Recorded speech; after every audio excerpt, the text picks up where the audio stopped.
Welcome to The Stacks, a podcast about books and the people who read them. I'm your host, Tracy Thomas, and it is The Stacks Book Club Day. We are talking about James Baldwin's memoir, No Name in the Street, in honor of Baldwin's centennial year. I am joined today by writer, editor, literary swag founder, Stacks listeners' favorite, Yahdon Israel. Today, Yahdon and I talk about this book, No Name in the Street, which is Baldwin's fourth nonfiction title and gives us real insight into how his consciousness was shaped. We also discuss the difference between power and influence and what a book like this means for the culture now. Make sure to listen through to the end of today's episode to find out what our June book club pick will be. Quick reminder, everything we talk about on each episode of The Stacks can be found in the link in the show notes. And listen, if you love The Stacks and you want inside access to it, head to patreon.com/The Stacks and join The Stacks Pack. For just $5 a month, you get to be part of the best bookish community ever. You get to join us on Discord, come to our virtual book club meetups, and listen to a bonus episode every single month. And by joining the Stacks Pack, you get to know that you're helping me make this podcast every single week. A fun perk of the Stacks Pack is also that you get a shout out on this show. So I want to say a huge thank you to Shara M. Ton, Belle, Catherine Doris, Nicole D, Lindsay, and Rachel Pereira. Thank you all so much. And thank you to the entire Stacks Pack. One last little thing. If you didn't know, I started a Substack where I'm talking about books and culture.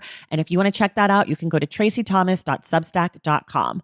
All right, now it is time for my conversation with Yahdon Israel about No Name in the Street by James Baldwin.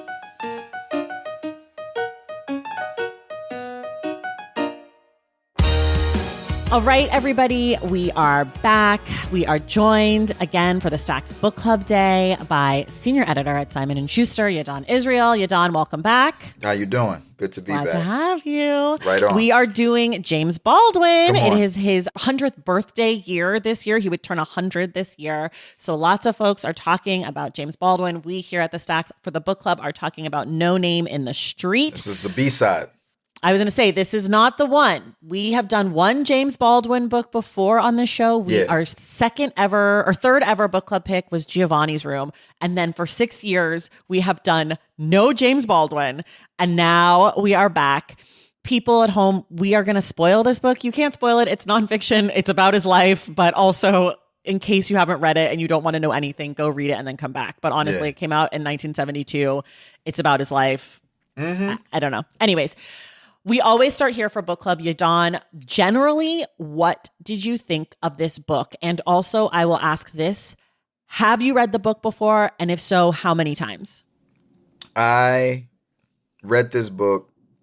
I was in college. This was like undergrad. And I remember reading Nobody Knows My Name first. That was his essay collection. Because I found I used to go on WikiQuote a lot to look for quotes for papers, and I found this quote that he said, anybody who struggled with poverty knows how expensive it is to be poor. And I was like, oh, who the fuck is this spitting like this? And so I found the essay that it was in, and it was in the essay, and nobody knows my name. And I read that one, and then I was just like on a Baldwin essay kick. So I was just grabbing all of them. And I first read this in undergrad, No Name in the Street. And I came back to it because I actually picked it for my book club in 2016. And the reason why I picked this one, because this was, as Trump was running, and there was a lot of, in times of crisis, this country likes to look at its magical Negroes for insight. Mm-hmm. And like Baldwin is to this country, a lot of people are magical Negro people who they quote them out of context. I've read Fire Next Time Again. And knowing that this is like one of those B-side ones that don't get talked about as public, it's not as publicly talked about. Like, this was one when you asked me about like which book you want to discuss for this book club, I was like this one, because I think that, as many people say all the time, like Baldwin's assessment of the world now could be, applied to now. I think that this book is much more evident, like what it acknowledges a lot more is the world that was happening in real time, and the one that he realized he was in a lot of ways unequipped for. And that was the world of what does it mean to be a famous person who doesn't, what happens when you have fame and you don't have power? Right. And I was like, nah, in this, political, cultural moment where people are really confusing followings and verified checks and brand deals for power, is like, Hmm. this is definitely a book that I think is necessary for anybody who's especially a cultural worker, anybody who considers themselves to be a public figure, who wants to do the right thing but don't know how to do it, but also who's following people who think they're doing the right thing, and you have a critique but you don't know how to articulate it. Like, this is a book of the times. Hmm. Yeah. Hmm. Okay. So this is my first time reading it. Okay. I want to know what you thought. I'm curious Okay, so because I I know have you don't hold back. thoughts. I have I want to hear. thoughts. Let's hear them. Let's hear them. And I want to preface my thoughts. Well, actually, I don't want to preface my thoughts. I'll tell you my thoughts. My first and overreaching thought is that James Baldwin is difficult to read. Ooh. Like, his writing style is challenging. Okay. I struggled. I had to go back a lot and reread sections and sentences multiple times to even understand what he was saying. The way he writes, sometimes like he has a lot of like non sequiturs, or like he uses commas and dashes in a way that I'm like, wait, who are we talking about? Yeah, my man is ill with yeah. But I think for some people, that writing style is super resonant. For me, it is a challenge. Okay. I also think it's something that, like, I have not read a lot of his work. And I think the more that I read his work, the more that I will understand it. But it does feel like work. Like, reading this felt like difficult to me. Yeah. So that is like overreaching of my experience, which was like, I don't know that I enjoyed reading this book because I was struggling to read this book. That being said, the second essay, or like the second half, was much more my speed. I loved him talking about figures that I felt very familiar with. I have a passion for Malcolm X. I always have. I read everything anybody writes about him. Yeah. And so the sections about Malcolm X particularly were exciting, but also I'm from Oakland. So the stuff on the Black Panthers, I loved, because that is a history that I grew up with. I never remember a time where I didn't know who the Black Panthers were, you know? Yeah. So I loved that stuff. And then I really liked, again, in the second essay, about his friend in prison, about Tony Maynard. I was so interested in that story. So I really liked the second essay better. And I did switch to reading some of the second essay on audio. And I think that helped me because I was less caught up in the words on the page and was able to sort of take it in more fully. Yeah. So I think all of that. And the other thing that what I did love about this book is, like, I do love that James Baldwin is willing and excited about taking apart really big things. Like, he's talking about the powerful versus the powerless. Like, that's a big topic, you know? Like, he's talking about globalized racism. Like, come on now. He's talking about the interconnected struggle. Like, he is seeing what is happening in America in the 60s and 70s, and he is extrapolating out. And that is thrilling to read, because I think right now, especially in books, especially post 2020, so many books are all about racism, small, individual, my experience was this, or like, here's how to do racism XYZ. And he's like, yeah, I felt racism. Let's go to Algeria. Like, yes.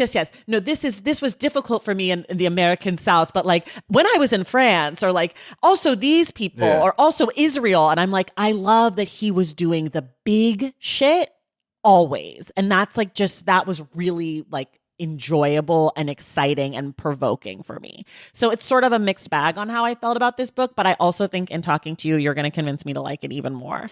Yeah. And I appreciate, I respect the fact that you are honest about what you found difficult about it. And like, Baldwin is not a writer who, like, you definitely can read with the TV on, metaphorically. No, right? For sure like, not. You have to be locked every in. time I read Baldwin, like, I'll show you, I mean, people can't see this, but like, I read everything with a pen, but I especially read Baldwin with a pen, because, to your point, he has a lot of complicated things he does with writing. But what we also got to put in context for people who might be reading a Baldwin, or a lot of these old writers, is that, you know, TV, it was still a newer technology, right? Books were like, one of the oldest, one of the more established forms of entertainment, of education, of information transmission.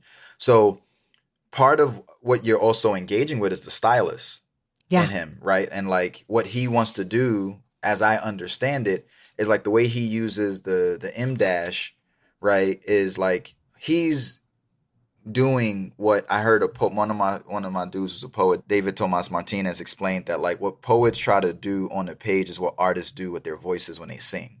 Right. So the Mm-hmm. riffs and the runs and the Kendrick Lamar switch ups and the ad Yeah. libs. It's like writers try to bring that same level of theatrics and performance to the page, but you are limited on the page in a way that you're not limited when you're singing, because you can layer, you can do all these things, and you can hear it as a cohesive thing. Whereas in a book, you got to do a sentence at a time. So I understand everything you're saying, and I think that what you acknowledge enables people to enter the book, pause, without like feeling as though they're dumb because they don't get it right away.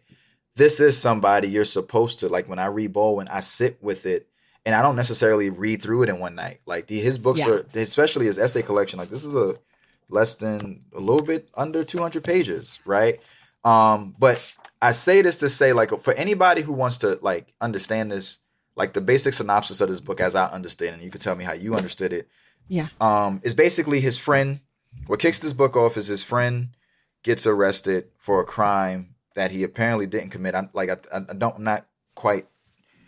It's a murder of It's a a murder. sailor. It's a murder of a sailor, but Yeah. he's being held in a prison in France, I believe. In Germany. He's in Hamburg, I'm bugging. Germany. I'm bugging. Yeah. So Don't worry. Don't worry. Your recall is fresh in mind Yeah. in terms of details. But I remember his sister calls Baldwin and like, we need you to help get my brother out of jail.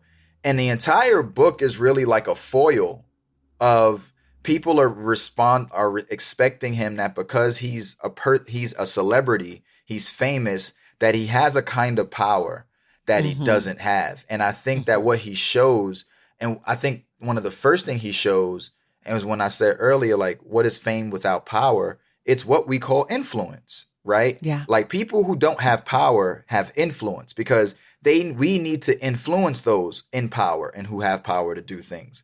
But what happens when you confuse influence for power is what happens throughout the book when, for example, homie reaches out to him, who he grew up with, about his suit. Yeah. Right. And like, after King is assassinated, Baldwin says in the newspapers, oh, I can't bear to keep this suit anymore because it has America's blood on it, which is really like some real, like, I don't know, like at the very least privileged thing to say, like you giving away a suit because of a metaphor. And one of his neighborhood buddies is like, listen, I could wear that suit. So he takes the suit up to his friend takes the suit down to his friend in Queens.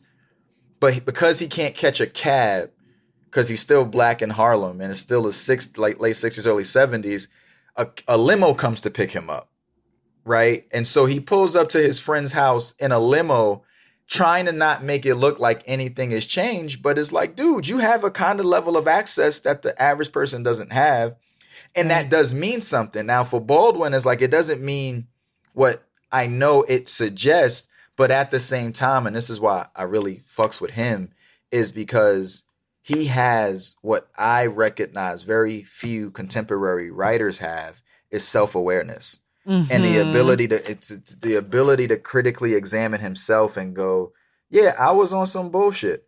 So like when he says on page 21, where he talks about the general reaction of famous people who hold difficult opinions is that they can't really mean it. It's considered generally to be merely an astute way of attracting public attention, a way of making oneself interesting. One marches in Montgomery, for example, merely, in my own case, to sell one's books. Well, there is nothing then to be said.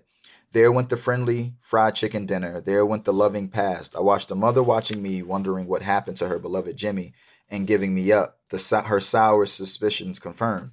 In great weariness, I poured myself yet another stiff drink, by now definitely condemned, and lit another cigarette. They watching me all the while for symptoms of cancer and with the precipice at my feet. For that bloody suit was their suit after all. It had been bought for them. It had been even bought by them. They created Martin. He had not created them.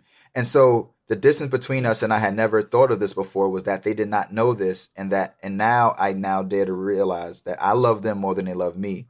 And I don't mean that I love them more than they love me, and like it's like performative sense, it's basically he recognized because I have a power they don't have.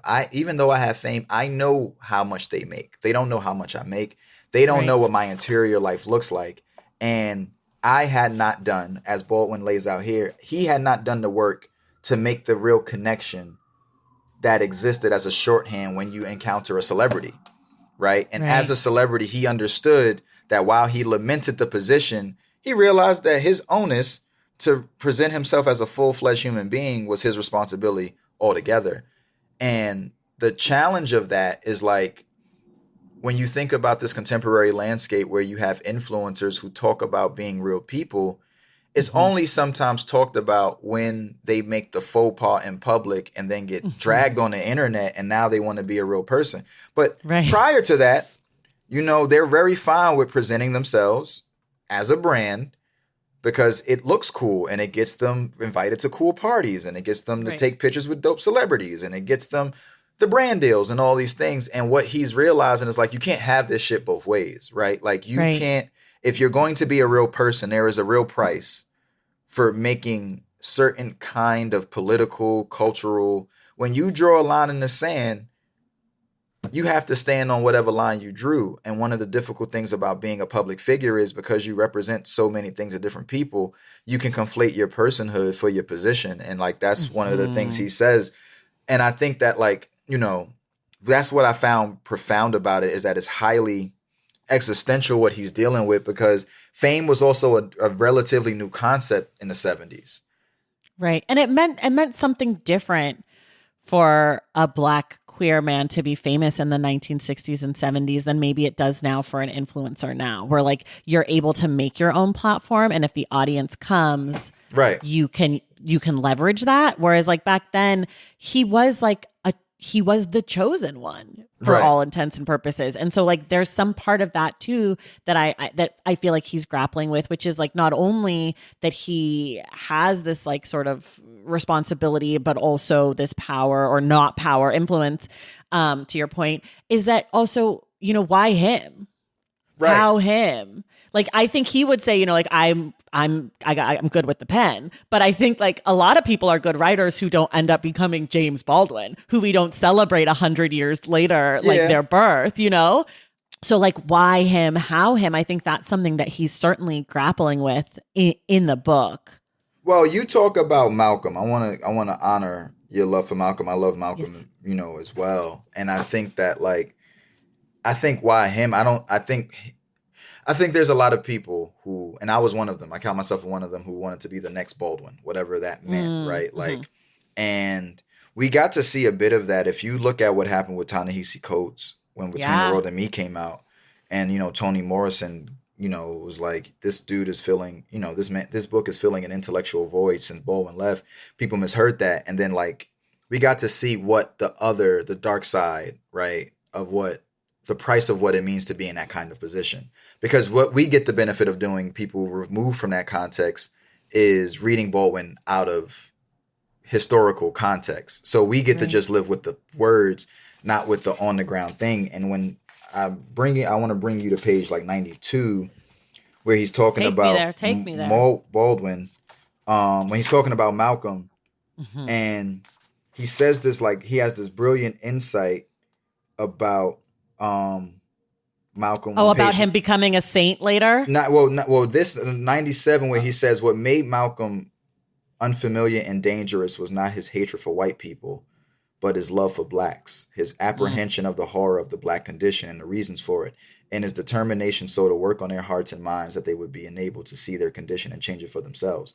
Right. And so like he, even within his critiques, what I think is not unique about Baldwin, because when we do that, we like sort of create this like altar to bow at, which I think that what Baldwin is doing is he's taking real risk, right? And this is the thing that like why him is like back then that generation I think understood the realities of like responsibility and duty. And it's like if you were, if you were the smartest one in your family, there was a time where everyone didn't go to college.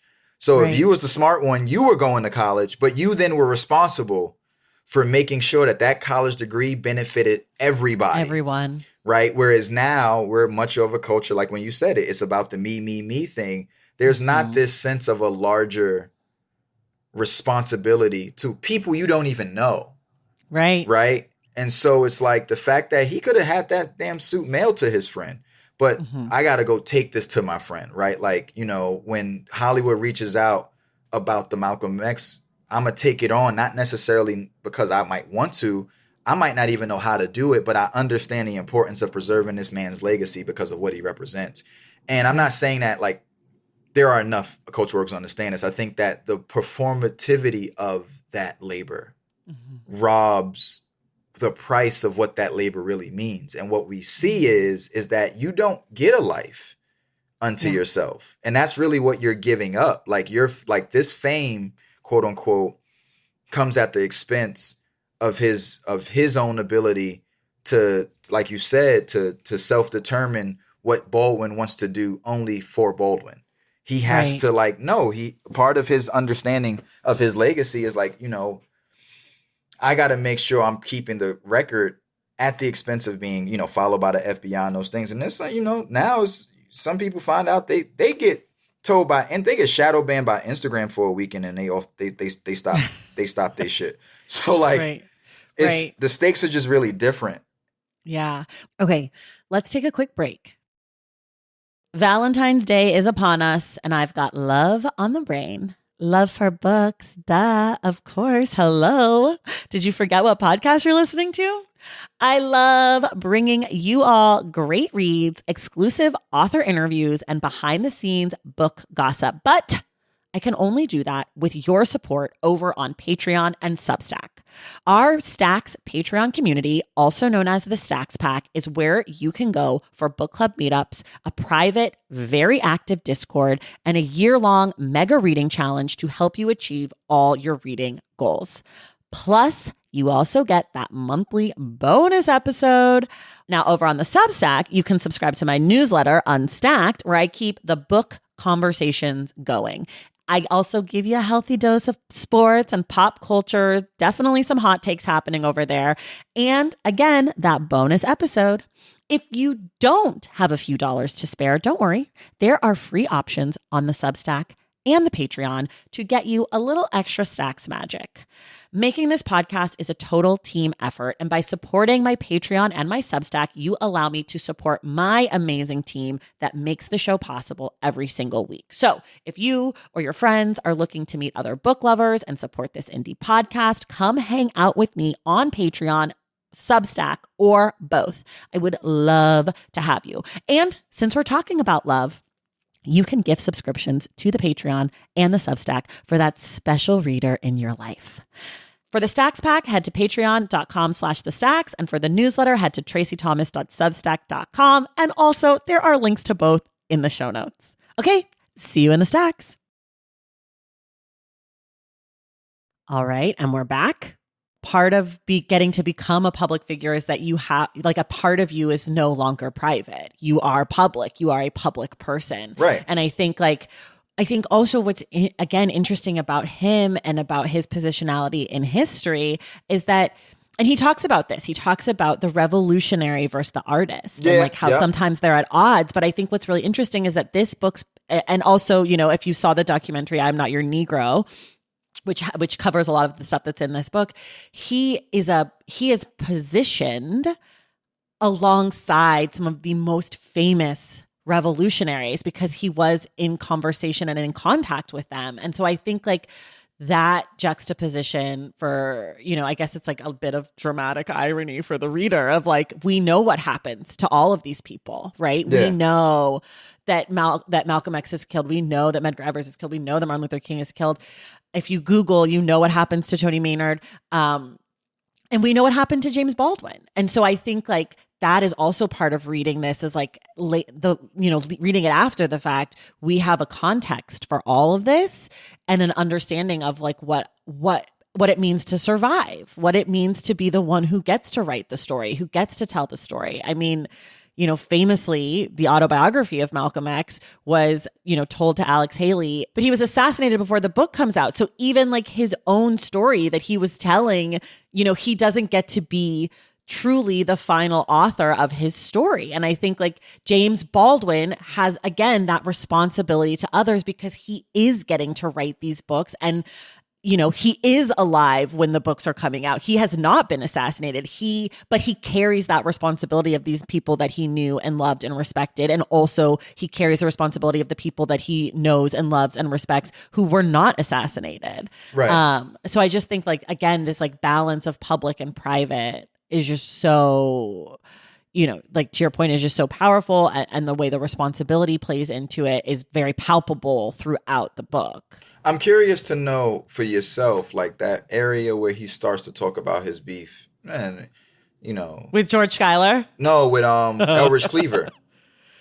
Oh. When he writes, because yeah. he wrote that white Negro essay coming at Norman Mailer, and then Elridge Cleaver came at him, and then Elridge Cleaver, who was the Minister of Information for the Black Panthers, he had like some homophobic language for Baldwin, right? And he was like, and then Baldwin's response. I'm curious about what you think about what was your being from Oakland, and he's thinking about Baldwin as a figure. Like Baldwin was Baldwin at that time, and Cleaver was that younger generation, right? So right. There's that generational divide. I'm curious about how you understood and thought about that. So I think for me, like I personally am a fan of beef. Like you like the messy? I do, because I think it is useful. I think it moves conversations. I think it's powerful. I think it is interesting. I think it is exciting. I think other people like it. I think it is extremely useful. I think that homophobia is not useful. I think that like just because something is messy or because people have beef, I don't necessarily think that it is good. But I do I think what James Baldwin does in this book a few times, he talks about the people he respects. Like there's a whole paragraph of like all of his contemporaries where he's talking about the work that they were doing. And I think that is also useful and exciting. And then he, has a little few digs at Eldridge Cleaver. He has a few digs at George Schuyler. And like, I like that because I wish that now people were able to be where people were less worried about getting like quote unquote canceled or whatever, getting dragged, and would say the things, because I think sometimes we get into this place where everyone is the greatest of all time. And I'm like, I don't know. Like, I would love to know what a smart person thinks about this other person. No, I feel it. I think it's also one of those things where like, I get what you're saying about like beef. I teach that class called that literary criticism class. And I agree with criticism being a necessary way to engage, right? Like the thing I think is necessary is the conflict, right? Like the friction, how we Yes.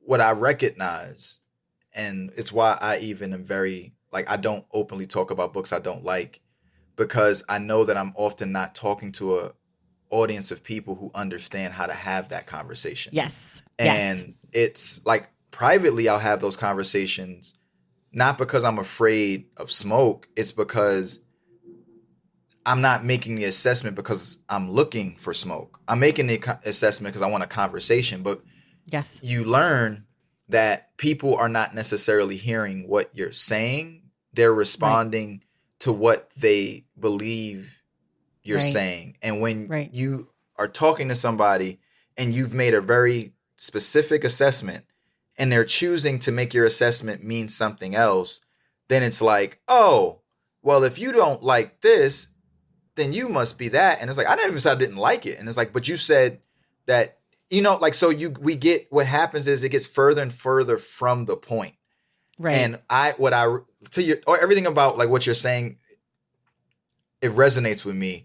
I also know that like there's responsible ways to do criticism. Yes, I agree with that. And there's irresponsible ways and it's why like I definitely align with what, Toni Morrison said about like, I'm not going to write any disparaging reviews about any Black authors, particularly Black women, because the way that the public will weaponize that is not what its function is. Right. And so it's like almost like if you and me are play fighting, right? because that's what we do. If someone else sees that in public, it's like, oh my God, that man is beating that woman up. Right. And then it's like, oh, it takes on a very different kind of thing. And it's, again, it's not about ducking smoke. I think that a lot of people recognize that the part of the labor is to grapple, right? And that's a better word. And when you don't have formidable grappling partners, you're talking to yourself anyway, right? Like I remember, I'll share with you, like I wrote in 2000, this is all on my Instagram pages, you can follow it. So I remember Dave Chappelle, the year that Trump got elected, he did his monologue, and I praised his monologue along the lines of like, yo, like he is my favorite comedian of all time.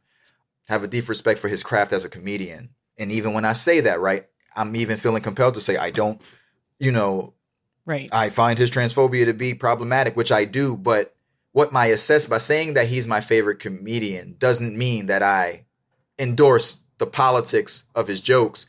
It means that I recognize himself as a craftsperson. Anyway, I make this post celebrating what I saw to be his ability to tell truth. And I got received responses in my comments that was like, how could you do this? Like, I thought more of you, like you're like, he's transphobic and all these different things. And that was a blind spot when I made that assessment. After he did the third special, I wrote a piece for The Atlantic in which The Atlantic was like, oh, I see now what I couldn't see, what I did not see then. Right. But had I not done the post and actually grappled with the people in the comments, and I'm responding, I wouldn't have been able to come to this level of awareness, right? And so what you're saying, right, is like we like to share the outcome of the grappling, right? But we don't necessarily like the grappling with people when it like for a year, arguably to a lot of people, and depending on some people, they might see me as a transphobe simply because I wrote a post that was celebrating a kind of genius that I recognize at the expense of not talking up to something that at that time I did not have eyes to see. And then when I shared the eyes I had to see, I remember some of the posts, some of the people's responses was snide. It was like, oh, like if like sort of hit me with like this, you just now getting this. And there was an impulse to be like, damn, like not that I was looking for celebration because I wasn't, but it was also recognizing like, that person doesn't know the labor that I did to get here. So for them, I should have been here. But what that also then says to me in my mind is like, those are also the kind of people who do not do as much growing as they think they're doing. Yeah. Right? Because there's this assumption that we just come into the world just knowing how to just be on the quote unquote, whatever the fuck that means, the right side of history at all times. Like sometimes you are in the wrong place. Yeah. And it might take you 5 years to really understand the concept. Like I grew up in a homophobic neighborhood and a homophobic social and cultural context. We're talking about Bed-Stuy in the 90s. Like it was embedded. And so for me to just be like, yeah, I just always knew that everyone had humanity. It's like, nah, I didn't know that. I remember coming to Pace and being like, oh, men are wearing heels and what's this? And these are actually like gay men. They're not trans. And that took a while for me to like actually begin to interrogate, well, why am I so bothered about how other people are navigating the world in their bodies? But to try to frame it like, even though I grew up in this hyper masculine, homophobic, misogynistic world, I somehow remained unscathed and unaffected by everything that was around me. I call bullshit on that. So I get what you're saying, and it vibed deeply about like the importance of friction in our society. Yeah, I think that's right. I think that what I am drawn to is the friction, but hearing what you're saying is also like the idea of growth versus actually doing the growing. Yep. Right? Like those are two very different things. And I think like what the friction allows is like, I don't know if you think of it, I'm from California. So like if you think of it as like an earthquake, it like makes fresh land, it makes new space. But like that's a really difficult thing to go through as an earthquake, right? Like it that could be bad. But I do think that like, of course there are going to be bad faith people who engage with whatever, or they take whatever the argument is and they use it against you in a bad way, or they, in addition to having criticism for you, they also expose themselves to be homophobic and all of these things, right? Like that there are a lot of ways that the friction can go, and it's not always just like directly like we bump up against each other, we figure it out, we grow together. Like it's not a linear situation. But for me, as a person who talks into a microphone about a lot of topics that I didn't know anything about. I read one book about a thing and then I talk about it and it's recorded and it lives forever.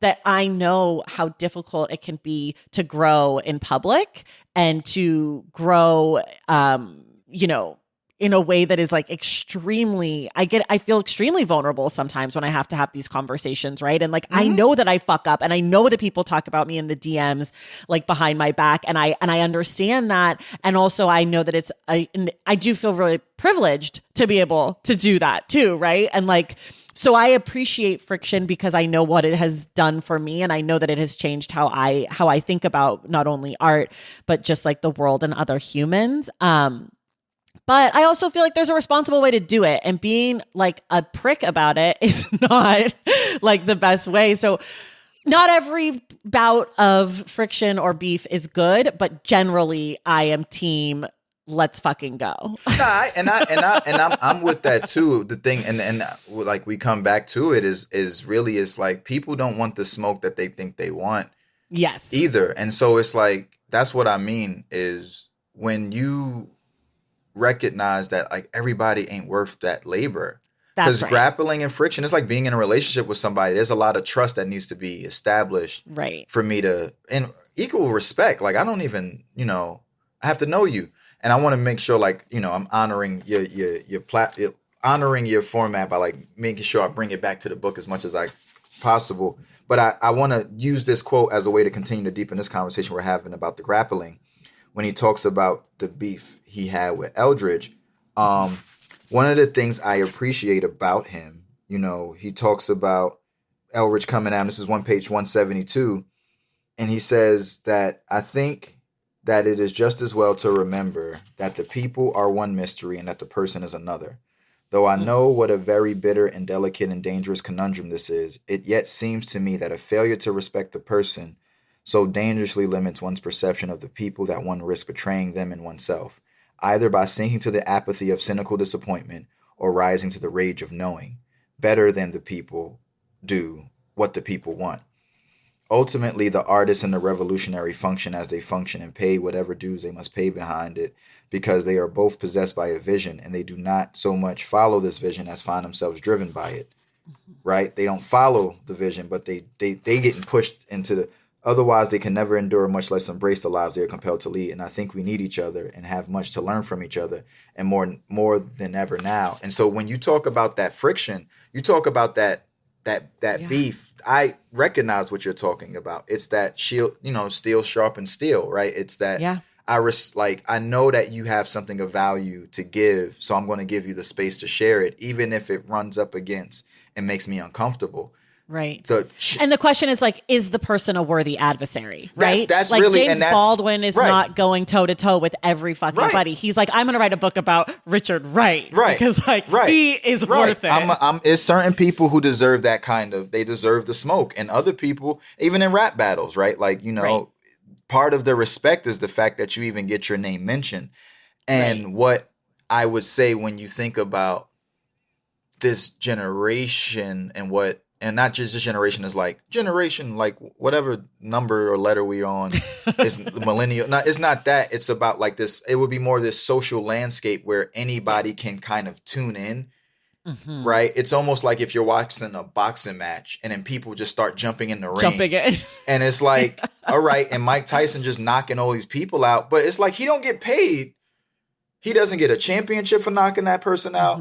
He don't get paid for that. He doesn't become a better fighter. But yet he can get sued for that, right? It's like the Cam Newton fight that just happened. He's more vulnerable for defending his position than people are for attacking his position. They have nothing to lose. And so that's what I mean is like the reason why I grapple with the people directly is because that's who I have the grappling with, right? I'm always very mindful and watchful of people who like use the public as a tool to create their discourse, right? Yeah. So it's like you gonna show up and you know, and this they used to do this in the hood. They used to jump people, right? The one dude can't fight, so he got 9 people with him. And so you run not because you're afraid of the one, but because it's like you just you're adept at math. It's like I can't Yeah. fucking fight 9 people. I could fight 9 people, but no. And anybody who would internalize that they like the one is the coward when it's like, but y'all got 9 people, so like I would have to be delusional to think I'm cowardice for not confronting the one person when it's not just one person. And that's really what that's what social media has created. And in a way that like the Baldwin's generation and particularly, him in this book is grappling with. And we got to also be honest, right? Like, we don't got to be honest in the sense of like honest, such a fucking, what is the word? Loaded. I would say like, I'm going to just like say this, that there's something very different between your adversaries being the FBI and the larger media conglomerates and power brokers and powerful industries and random people with 12 followers and no post, right? That they're not the same thing. And the fact that we sometimes try to make, and when I say we, people in this generation who try to make that the same thing. Right. Where it's like, no, like being told, having a government agency follow every move you make and spy on you is not the same as like a bunch of people telling you canceled. And as like haters. Yeah, we need to like. There's a difference here. Like people are becoming like prisoners of they're political prisoners locked up for trumped up charges, and you're mad because like you lost your fucking brand deal. So I think that even the landscape of what grappling means and what gets lost, like people losing their actual freedom and their actual lives. And now, and there's a reality to it. People losing their livelihoods, but it's like people lost their, like when he talks about Medgar and Malcolm and like they're getting their heads blown off, right? Some, Malcolm getting assassinated in front of his daughters and his wife. Medgar too. Right. Medgar getting shot, in the back of his head in his driveway. It's like, we're not about to sit here and try to compare the stakes because they're not the same. Right. No. And to your point, and then that's why I wanted to bring this back, is like, this is somebody who's, to me, the stakes were far more, the implications and ramifications of his actions to speak out or whatever that means, to tell his truth, was high. So it's like, I don't want to hear, oh, well, I'm afraid of this and I'm afraid of that. It's like, then shut the fuck up then. Yeah. But don't also, and then also don't talk. You don't get to talk then.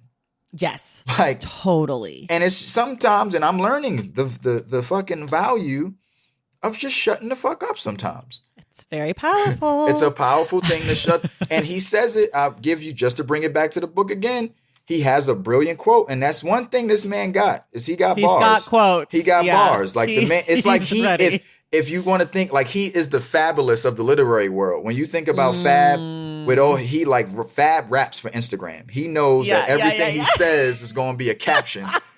If like Baldwin could have foreseen an Instagram, he's like, all this is going to be used on your Instagrams, on your Canva. It's going to be over every picture and every caption, just over a plain black with a nice strong white courier. There you go. Put the quote next to my face, like put me in the back of a classroom. Yeah. But put it with Barack Obama. Yeah. Put it with Joe Biden. I don't know. Do your thing. Do whatever. Do whatever. These bars lend his language to anybody. But he says on page 169, when he's still talking about the Black Panthers, and like the government's decision to try to wipe them out. Right. He says the government cannot afford to trust a single black man in this country, nor can they penetrate any black's disguise or apprehend how devious and tenacious black patients can be. And any black man that can appear to trust is useless to them, for he will never be trusted by the blacks. It is true that our weapons do not appear to be very formidable, but then they never have. Then as now, our greatest weapons is silence, right? Like this whole notion of like what it means to sometimes, like we do not always have to look like we're doing the work that we're actually doing, right? And the current political moment and the current cultural moment is that if you are not saying you're doing the work, then it's like, but are you doing the work? And what's dangerous in this moment is you have people who I know are doing the work now, showing you what they have in their hands so people can told you I had a royal flush, and it's like, that's not the point of poker.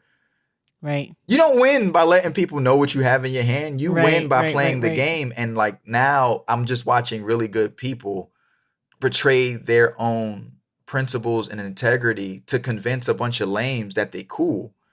Right. And it's like, and I got caught up in that shit too. Like, oh, like, I'm not saying this, or I didn't say anything about that. And and it's like, bro, you know what you're doing. Right. Right. And so it's like, you have to be able to trust in the silence, like, to not try to perform the righteousness. Right. And because so much of it is like, you know, you're going to catch this person at this moment. Right. And you're going to think whatever you're going to think, which is what you're going to think anyway. But what happens when I legitimize that thinking by engaging with it in a way that's like, oh, well, actually, I'm doing this, this, and this, to a person who really probably not only doesn't fucking care, but it really is more of a thing of like, what are you doing? But even more so is that me engaging and doing that with you means I'm not doing something I need to be doing. Right. And so what I mean, you know, to the point of this conversation and to what this book does is that so much of James Baldwin's grappling in his book is really with himself. And he's not just throwing stones and hiding his hand. He's like, literally, you know, this quote that fucking Truman Capote talks about when he's like, God, when you get a gift, God gives you a whip. And that whip, every time you crack it at somebody else, it cracks back on you. Back on you. And if you can't take that whiplash, like that, you can't take that recoil, it is what informs why people don't swing as hard, because they are afraid of what comes back. So they end up having the whip and not really swinging it. And when they do, it don't really do no real damage. Like you said, like he's tackling the big as an individual. And because he's a writer, he's doing it on the page, and he's also doing it in other ways. But I'm just seeing now, and this is what I want to talk to you about in terms of the language, is like the man never betrayed the writing. Like the writing is difficult, but the man, you can't say he's not a writer. No. Whereas with, you know, some of these people who like have public platforms, and then they have books, and they books don't quite align with, like, they're not a writer.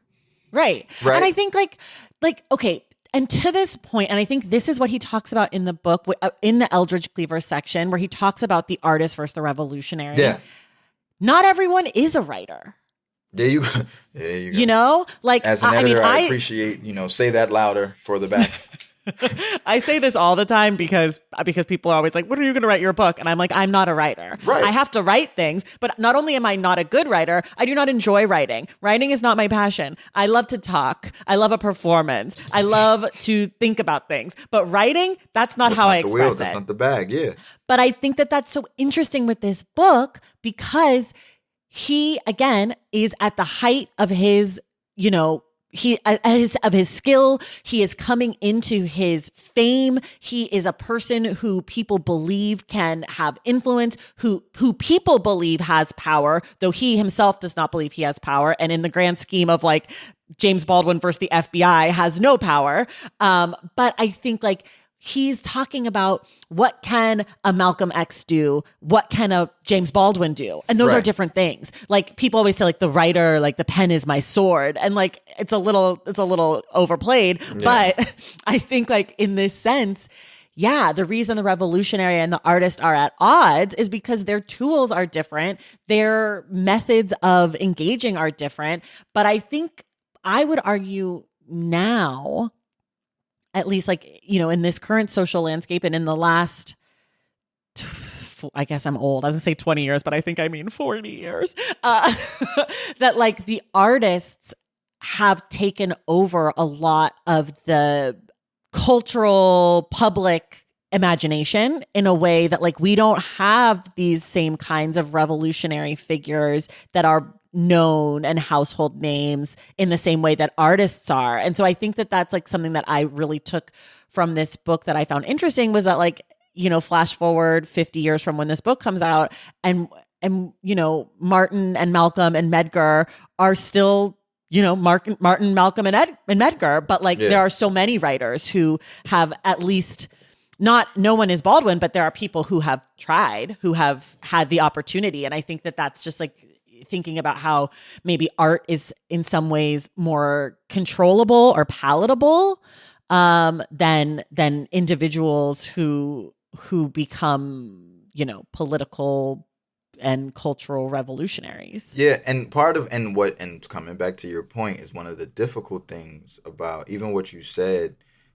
You know, it's part of the symptom of the illness, right? It's like even when you say something like we don't have that, it's like the real challenge is that we don't know what is actually, because it's like if they're doing the work, they're doing the work. Well, right. That's what I mean by it's like easier to control, right? Like that the artists have been lifted up because I think that there's mechanisms that can control them. Like, right. Like we think of the publishing industry, like who does get a deal, who does get that attention. And like that is it's easier to control an artist than it is to control a revolutionary. And if they are doing that work, like maybe we can kind of just like tamp them down, or like we don't lift them up in the same way. We being sort of like the bad forces, I think is who I'm saying we is, you know, but yeah, I think like those people exist and they are doing the work, but they're not being like celebrated and amplified in the same way.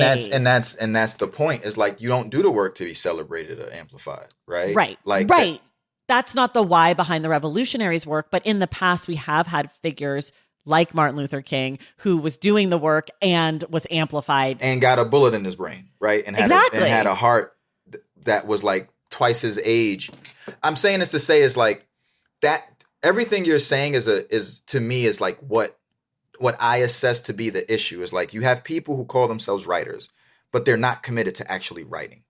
Right. You have people who call themselves activists, but they're not committed to activism. What they're committed to is convincing other people that they are those doing things. The thing.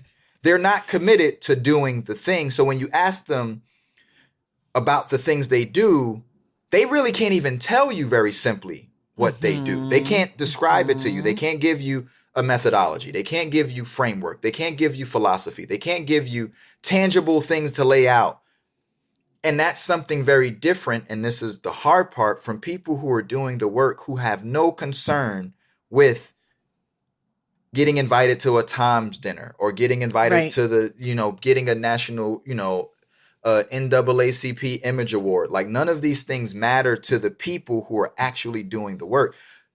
And that's the hard part, is because we've created these ways of acknowledging labor that isn't about the labor.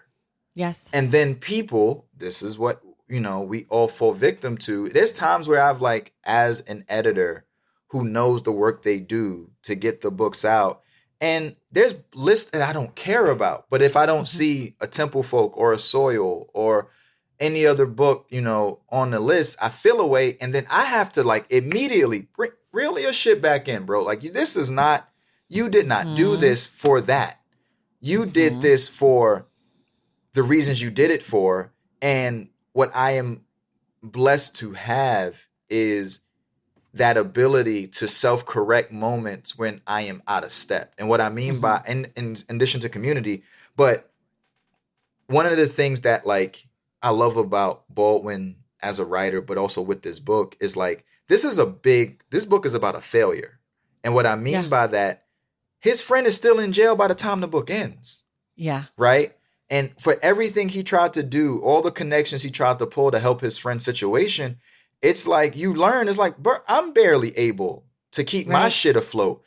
And that kind of honesty is not a cop-out, right? Because it's not like he doesn't try legitimately. He actually documents the failure and renders it on the page as art. And I think that because he knows at the end of the day, he's a writer, right? So it's like, if I get to the place where I am talking more about what I do than doing what I talk about, I need to shut the fuck up. and get to Right. my work.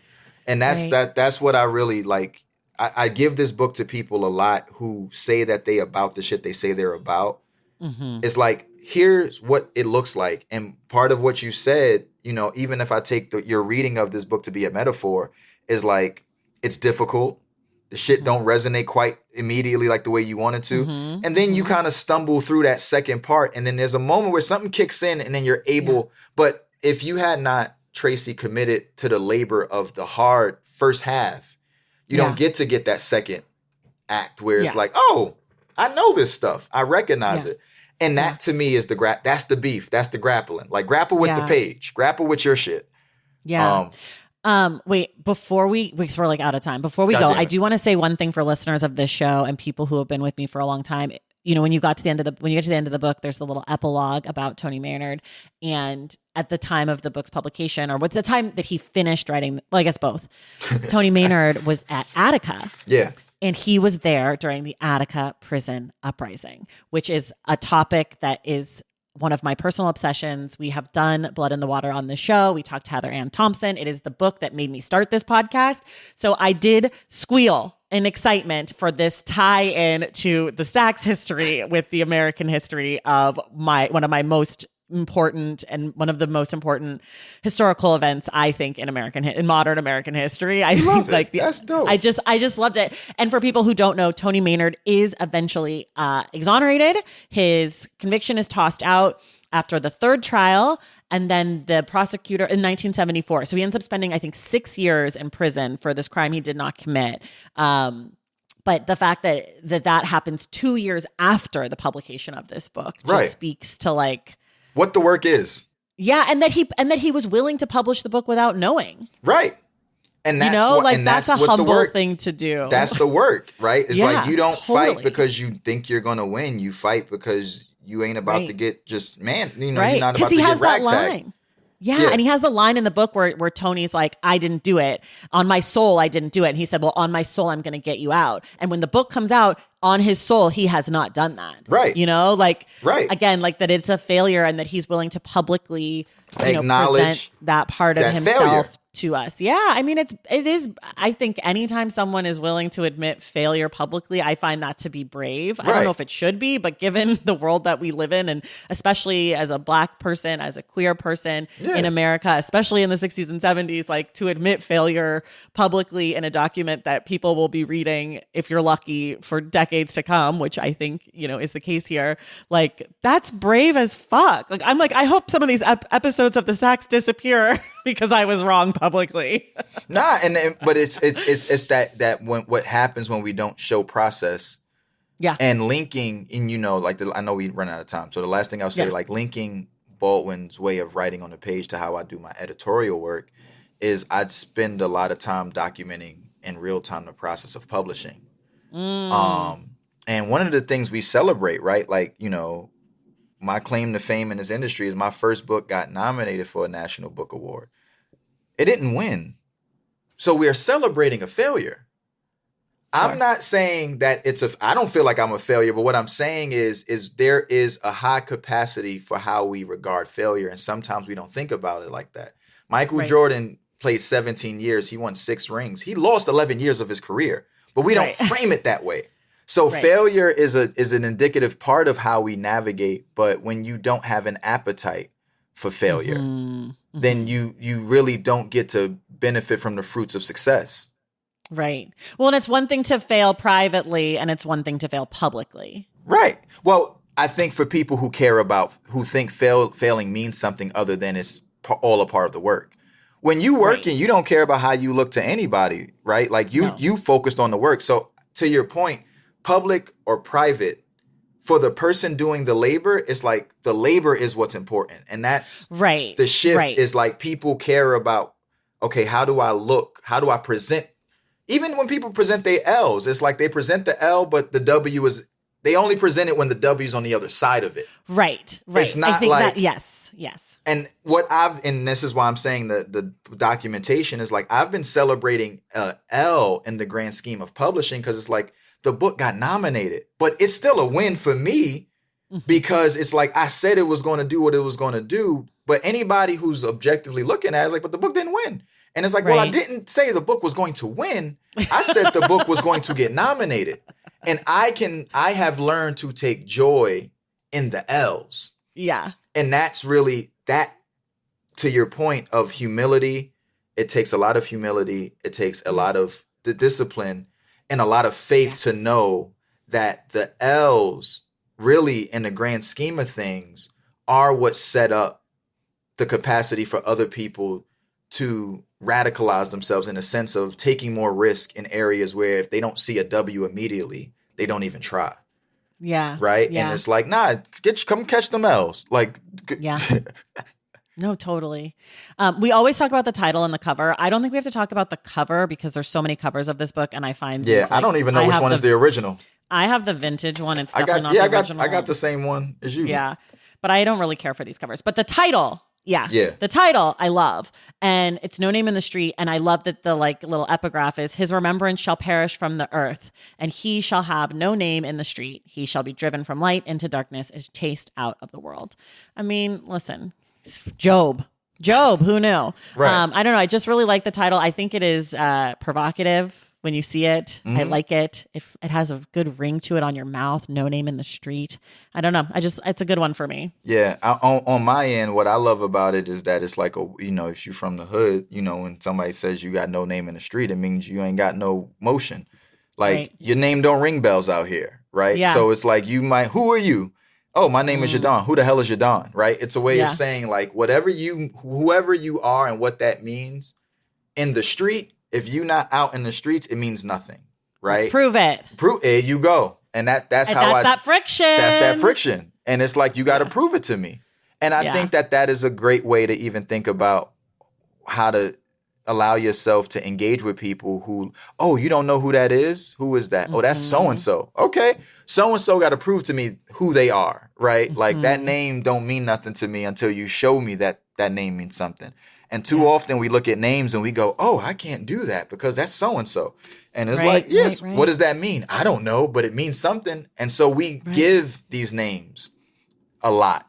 And we don't even know the power we give up every day by not making people prove themselves to us and proving ourselves to ourselves as well. So like, this was fun. I like talking about books with you. This is fun. Thank you so much. Fun conversationalist.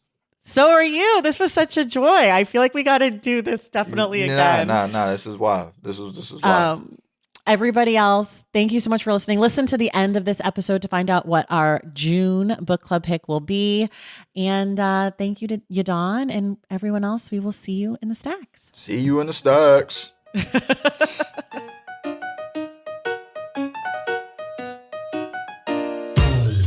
All right, y'all, that does it for us today. Thank you so much for listening. And thank you again to Yahdon Israel for being my guest. And now it is time to announce the June Stacks Book Club selection. It is, don't kill me, people. It is It Ends With Us, the 2016 romance novel by Colleen Hoover.